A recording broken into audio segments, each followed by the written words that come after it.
Welcome back to Primetime News. And a special welcome to viewers on OneSportMedia.com as well as TVJ International in the Cayman Islands. Up first this evening, charges are expected to be laid against 4 public sector workers of the Firearm Licensing Authority for failing to file their statutory declarations for 2023. The documents, which were prepared by the Integrity Commission, were tabled in Parliament on Wednesday. The details in this report.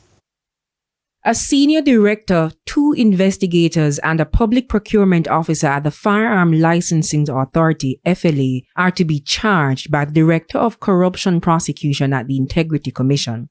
Don Dickinson, Director of Corporate Planning and Client Relations, was employed at the FLA at the time of the filing period in 2023. However, according to the IC's report, she did not file her declaration, nor was an explanation given for missing the deadline. The 2 investigators, Clive Brown and Dale Walker, also failed to file their declarations. No explanation was relayed to the IC. Donat Robinson, the procurement officer, also failed to file his declaration in due time. Failure to submit statutory declarations is a criminal offense. The Anti-Corruption Watchdog Agency uses the filings to ensure legal compliance, deter corruption, and build public trust of officials who hold high office or positions of authority. It also ensures that the public funds are not misused and that officials are not acquiring wealth through illicit means.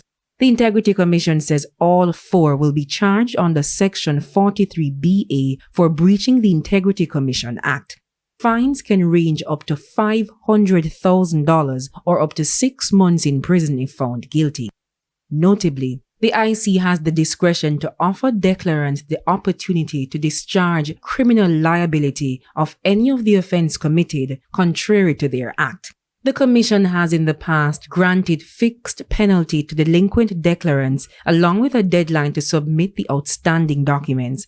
The reports, which were tabled in the Parliament on May 20, did not say whether any such arrangement was made with any of the 4 government employees. It comes at a time when there is a spotlight on the FLA for a separate investigation done by the Integrity Commission. The Sunday Gleaner uncovered that the IC sent that report to the Parliament on March 30.